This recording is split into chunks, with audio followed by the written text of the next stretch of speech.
Josh Dix walks it off, a buzzer beater and an important Iowa basketball win. What does this mean for the future of this Iowa basketball team? Plus, more portal shopping, another name at the quarterback position for the Hawkeye football team. All today, Locked On Hawkeyes.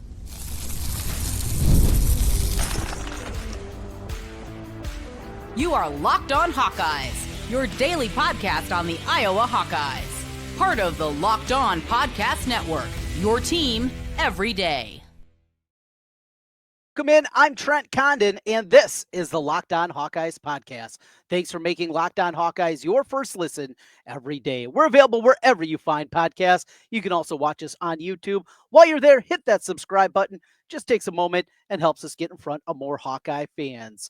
Today's episode is brought to you by FanDuel Sportsbook. You can kick off this big season with a big return. On FanDuel, new customers can place a $5 bet. You'll get started with $150 in bonus bets if you win your first $5 bet.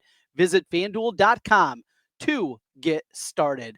Well, there is so much going on in the world of Hawkeye athletics. We get ready for signing day coming up later today. We will talk about that in the coming days and the prospects making their way to Iowa City. We're going to take one final look back at the win against Nebraska and the grades from Pro Football Focus. And another name in the transfer portal is Connor Weigman, apparently with some interest in Iowa or vice versa. We'll talk about that, a couple other names that are popping in the portal and what Iowa's doing in the shopping aisles. But we kick things off today after the game winner against Northwestern in a game that Iowa led by 17 in the first half, let the lead slip away, down 6 with less than 2 minutes to go. Iowa gets it done. The 30-footer from Josh Dix at the horn, 80-79 the final as Iowa gets the win, goes to 1-0 in Big Ten play. And that's one of the main reasons we talked about the importance of this basketball game for Iowa. Iowa has just struggled so mightily in these early basketball games throughout the course of the Fran McCaffery tenure. This is something that is a semi-new addition to the Big Ten slate. It's been happening for less than a decade now. Iowa is just 2-11, though, in these early Big Ten games coming into this one here this evening. Get win number 3. That's an important one. We've talked about some of the bad losses that are in there. It's not just losing, but losing to some bad teams, losing home games that you just can't afford. And for Iowa, even in the years that they made the NCAA tournament, a win here or there, these little things can be the difference between having to play in the second round. Villanova, a Gonzaga, as we've seen in the past, taking on just some of the difficult teams as opposed to maybe getting a easier draw, getting an opportunity in that round of 32 to have a more winnable matchup. And you have to do these things. This team has been banged up. We know that Peyton Sandfort has not been right with the wrist injury that he's been dealing with. Josh Dix, he's been sitting out. No Seydou Traore in the game this evening. Cooper Koch was gone tonight. Looks like he's going to be gone for a while with his shoulder injury. There's just a ton going on with this team. They've been banged up. Owen Freeman's been banged up. And just up and down this roster, we haven't seen a completely cohesive unit. In the first half of the game, they were knocking down shots. And it really started with the aforementioned wrist injury guys with Peyton Sandfort and Josh Dix. I mean, they got going early on. And you could just see some calmness playing. Now, rewatching this game on Peacock after I got home tonight. So I was out calling high school basketball with a former Hawkeye, Wade Lookingbill, did the Waukee Northwest, and they got some dudes going up against Ankeny Centennial this evening. So, in fact, we were able to watch the final shot go in, watching on our phones as Josh Dix hit the buzzer beater. So I had to go back and watch it on Peacock. Talk about just awful experience, though. Rewatching games is fine. I rewatch every game a second time after trying to watch it live, but having to do it on Peacock with when you fast forward, they automatically plays a commercial. It was tiresome. It was troublesome. Hey, at least we're in a day and age, though, when we can still do that and make it happen. So we're not going to complain too much, but not a fun experience. That aside, let's get into it. And mention the first half and the way this Iowa team was playing and what they were able to do in the first half, racing out to that lead. Yes, it's hitting shots. I mean, that's a component to it. Iowa finishes the game averaging 1.15 points per possession. Good against this Northwestern team. They finished the game with, let's see, looking through some of the big numbers here. 52% scoring percentage, time leading 29 minutes. That's what I was looking for. 29 minutes, trailed in the game 8.5 minutes, and 2 minutes of time that was tied. Points in the paint, Iowa with 38 points in the paint. A big part of that was not just Owen Freeman, who had some stretches of stagnation in their overall. He knocked down a three-pointer. That was great to see what they were able to get out of him on that front. 7 of 9 from the floor, hit that three-pointer. 1 of 4 from the free throw line. We've talked about it in the past. Got to be better, and they were able to pull this one out. 7 rebounds in the game for him. How about 4 assists as well for Owen Freeman? Those doubles were coming. I was able to move the ball out quickly, and you could see Northwestern. They were making an effort to try to get out of there. Not able to have him go to work against Nicholson and the other bigs for Northwestern. I thought Owen Freeman really had a good game. Laje Dembele, when Sadar Treyarch comes back, you wonder where the minutes are going to come from. And he didn't have a ton of minutes in this one. He finishes with just 16. There's a lot of Drew Thelwell playing out there together. Price Sanford had another nice game. The shooting that we talked about from the outside. Peyton knocking down 4 3-pointers, a couple of them in the first half. Dix with 3, including the game winner. Another guy I want to mention is Brock Harding. Now, he doesn't knock down a 3-pointer in this game. I don't want to say I've been too hard on Brock Harding, but I've always just had concerns about him game in and game out at this level because of his size, that he was going to be able to, most importantly, defend. We know he can run a team. We know he can make great assists. We know he can get the team in the right spot offensively and do those kind of things. But if he continues to play at this level, he finishes the game 8 assists again. Now, did have 4 turnovers in the game. Missed a big free throw himself down the stretch. But 6 of 10 from the floor. He shot the ball much better, I think, than a lot of people anticipated this year, myself included. Brock Harding's a good player. And Brock Harding, yes, there are going to be those matchups, but they're going to need him to be bigger. You know, for a while, I was all on the Drew Thelwell trade. And though Thelwell, I think, is still going to be an important piece of this team also, I didn't do it to deride Brock Harding. But you see the calm demeanor that he brings to the team, the confidence that he has out there, a little bit of swagger. And there's times that Iowa basketball needs that kind of swagger. They need the attitude that they get from a guy like that. And just credit to him, the way he was out there, gets the assist on the final play. Now, that was an easy one. It was the only guy open as Dix hits the fadeaway 30-footer, but there we are. The game winner, just absolutely incredible. In fact, I want to listen to it from the perspective of Gary Dolphin. Dolph on the call, on the radio network, and just hearing not just him, but Bobby Hansen. I just really enjoyed that part of it. You know, they are there every single time. They go through it a lot. Let's take a call from Learfield and the Hawkeye Radio Network and take a listen to the game winner. Brock looking, gets it to Dix, a long 3 for the win. Good! It's good! Josh Dix nails a 3, a fadeaway, fall away 3 at the buzzer. Wow. And the Hawkeyes defeat Northwestern by 1. We think 80-79. This is a call from Learfield and the Hawkeye Radio Network.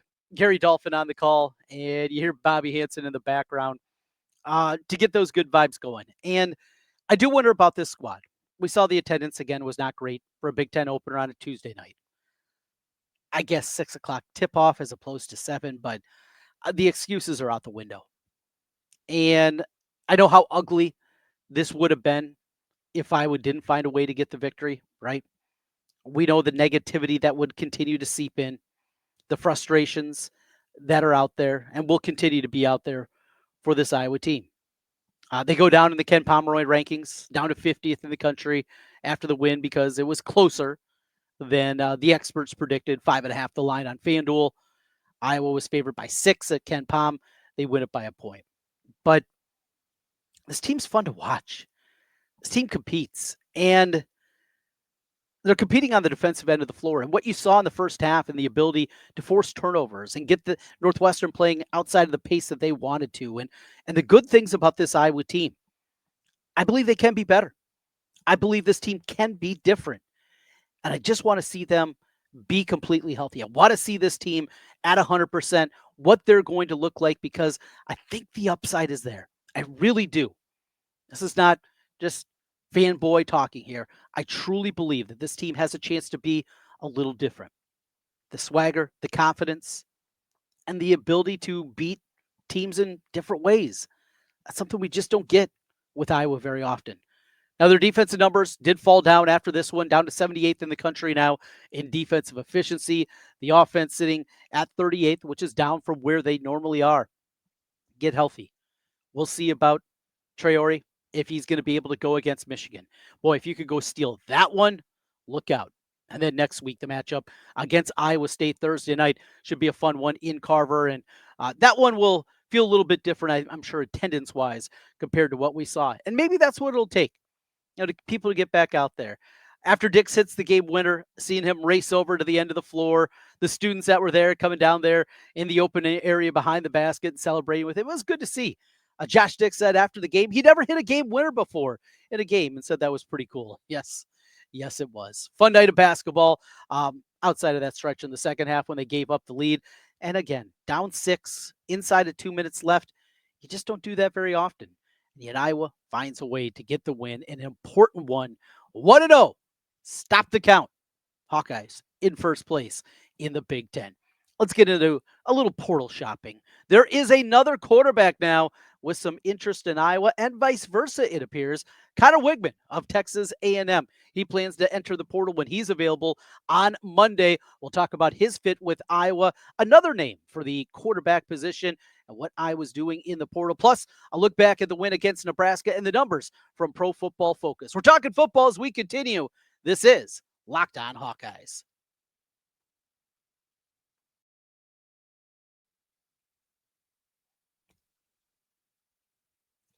Do you hate the team you drafted in season-long fantasy, but want to stay in the action? Introducing Better Together, the first cooperative daily fantasy platform where teamwork triumphs. Talent, you can play with your friends, not against them. Pick more or less on real-time player stats, strategize with your partner to boost your odds, and climb the leaderboard together. So grab a friend and join the social daily fantasy movement at Better Together. Better Together is the first cooperative daily fantasy sports application. Better Together provides a sense of camaraderie and enhances the social experience of watching sports with your friends. And it also makes you realize that daily fantasy sports is fun alone, but like a lot of other things, it's better with friends. It's a way to stay connected with friends when you just can't watch sports together in person the same way. Puts your group together in a chat and takes it to the test. Let's take your group chat and see exactly if your group is the best. Download Better Together now in the App Store and sign up using the promo code Locked On. That's Locked On for a chance to play in a contest against me, because winning alone is fun, but it's better together.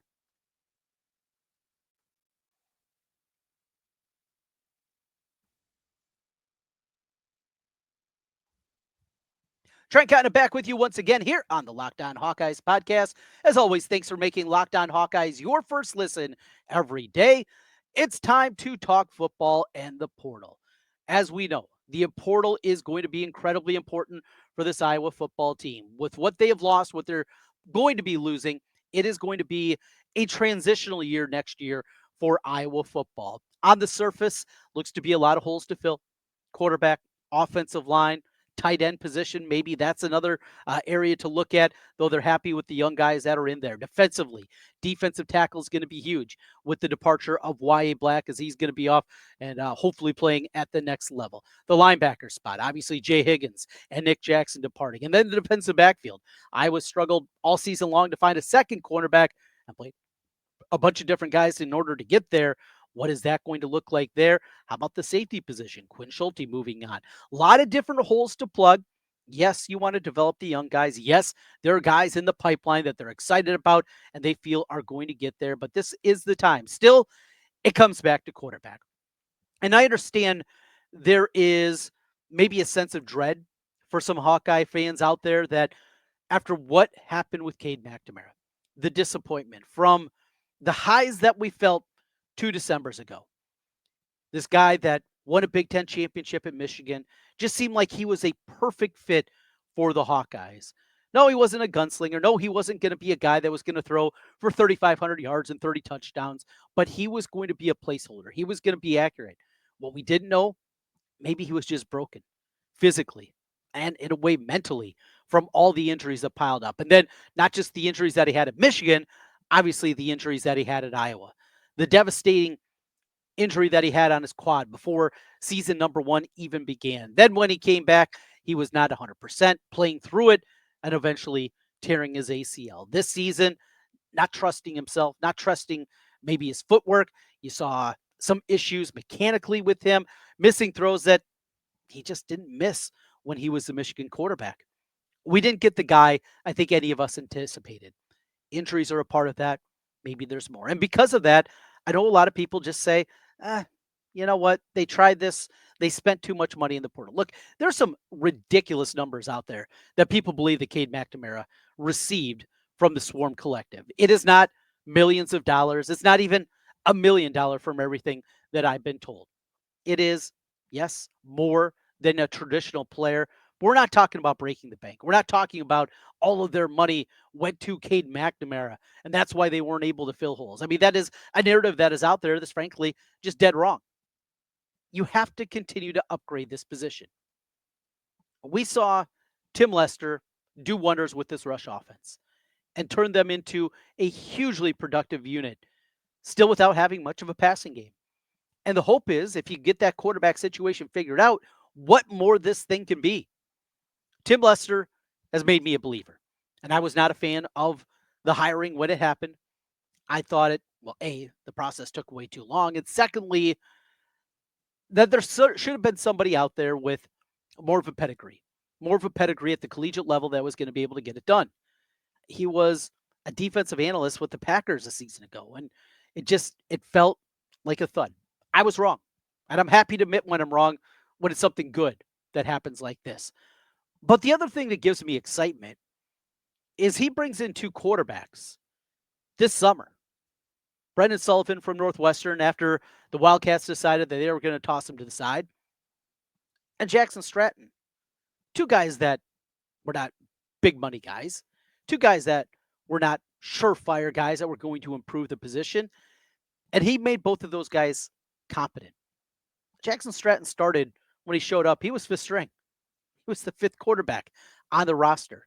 And though I don't believe he's a guy that's going to take you to big heights in the Big Ten, he's at minimum a competent backup quarterback. And if you can find a guy like that was 4 of 17 throwing the football at Colorado State, that nobody in the country wanted, that was going to camps just to get noticed.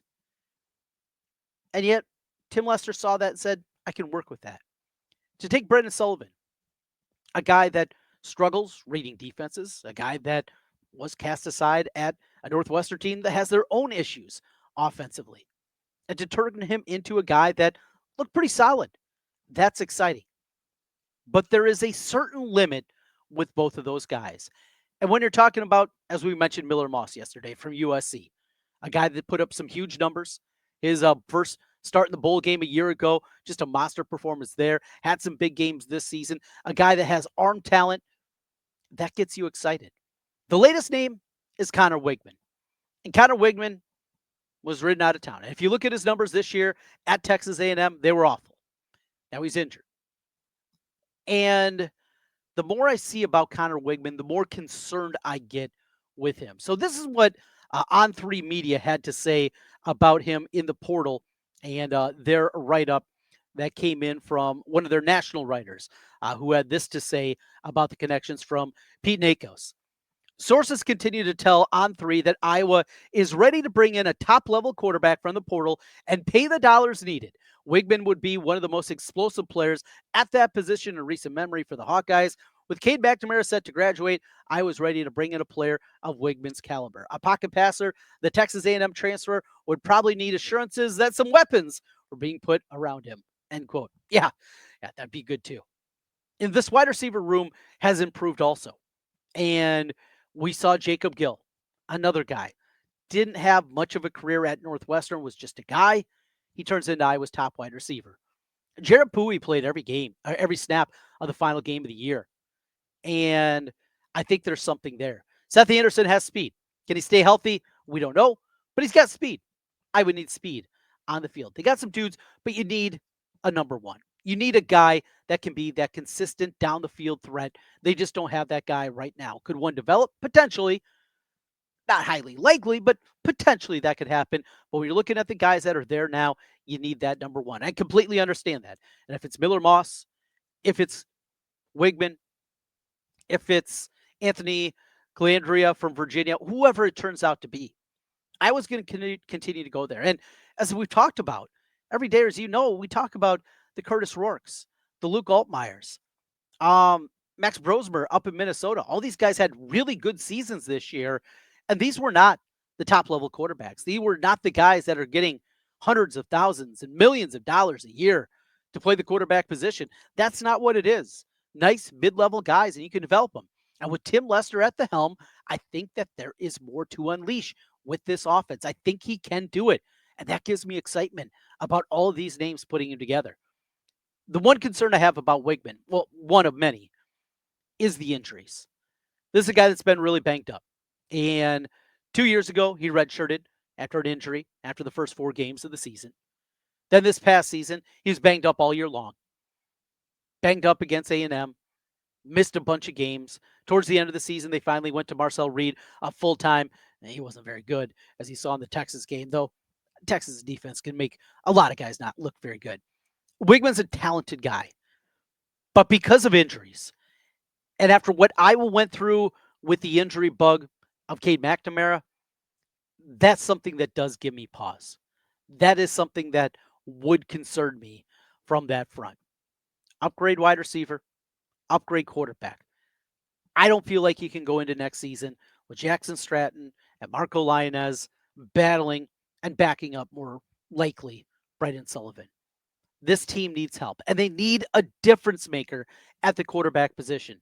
Without Cade McNamara could be a placeholder. He could be a competent guy. Let's shoot for more.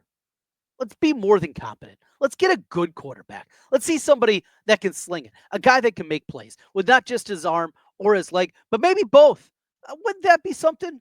Yeah, and that's allowed. I know Hawkeye fans, if you only watch Iowa games, no, you look around. Yes, other teams have guys that can do it with both their arm and their legs. It's incredible to watch. Can't the Hawkeyes just get one of those guys? Let's hope.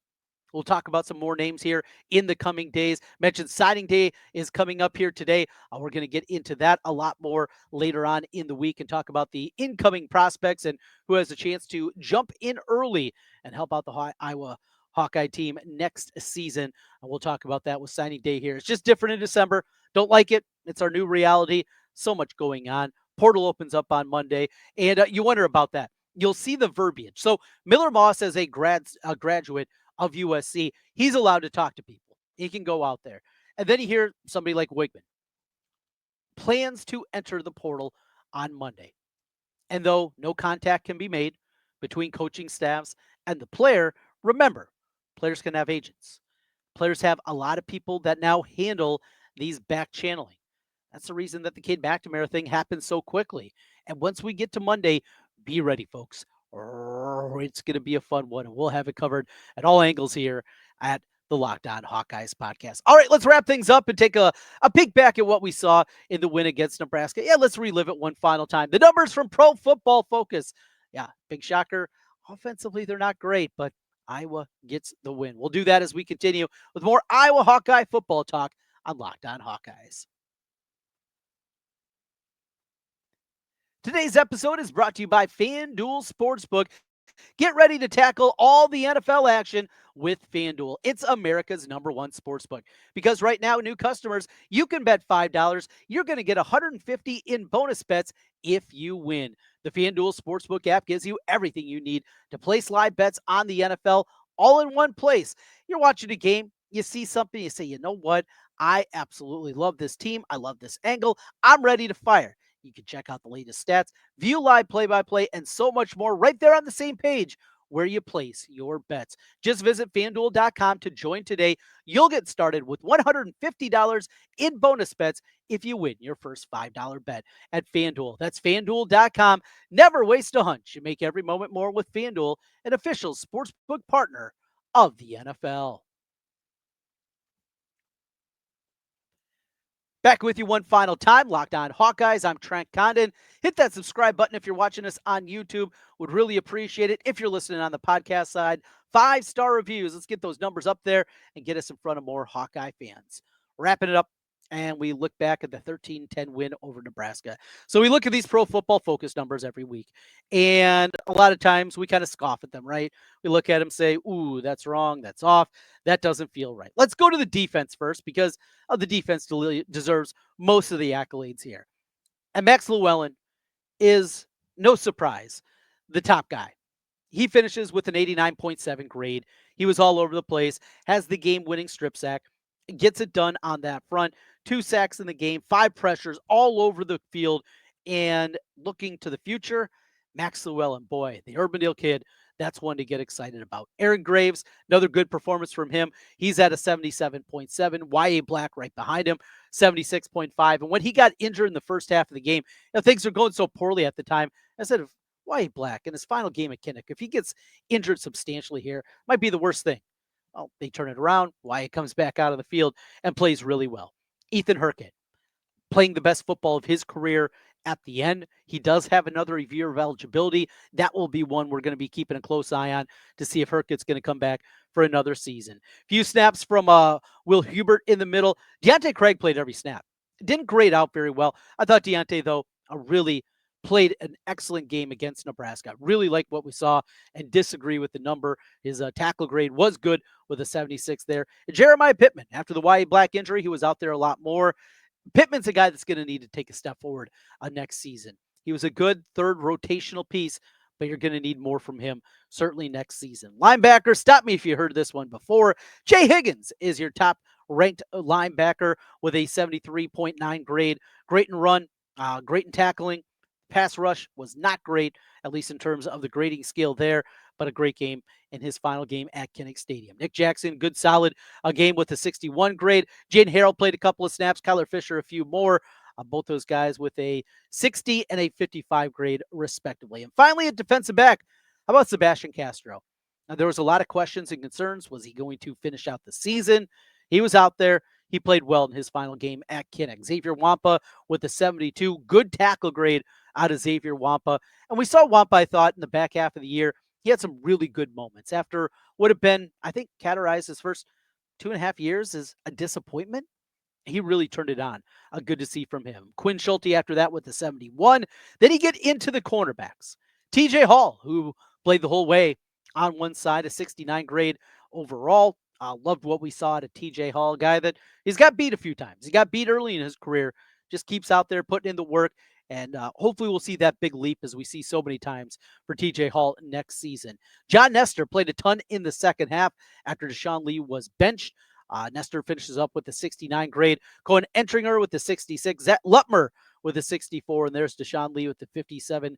As mentioned, he did not see the field in the second half as Nestor came in for him. Defense, very, very solid. No surprise. Offense, that looked a little bit different. Started the quarterback spot with Jackson Stratton. He grades out with a 45 grade. And not only that, his one big pass play, it wasn't a pass. It was a lateral. It should have been a run. It wasn't in the stat book, so he goes out over 100 yards of the game. He didn't really do that. Caleb Johnson, what more can we say? I mean, they grade him with the 60. There was nothing he could do. There was no running lanes. He had one big run. Outside of that, there wasn't much room. Still has the big play, and obviously that proves to be one of the big difference makers there.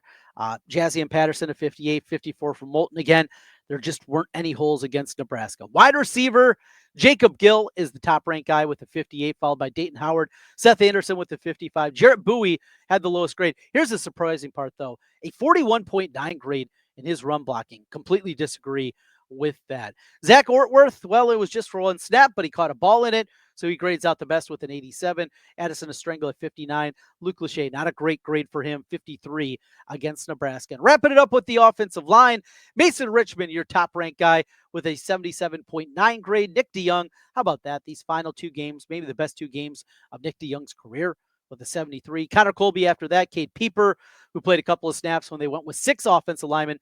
Logan Jones, and then down at the bottom was Bo Stevens. Those are the grades, and it's always fun to look back. We'll have the full season grades for you as well here sometime as we get ready for bowl prep. Again, coming up on Sunday, we will officially know the Hawkeyes' destination. Will it be Nashville? Will it be Tampa? Could it be Charlotte?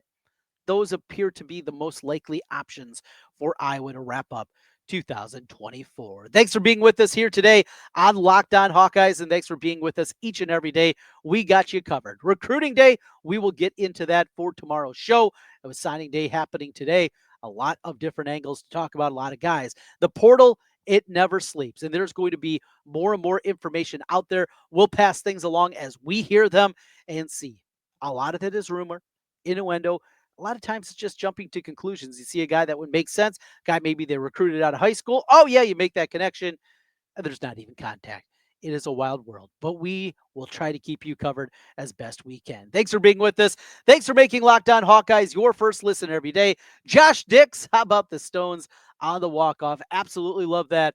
Big win for the Hawkeye Hoops team. We'll talk to you again tomorrow.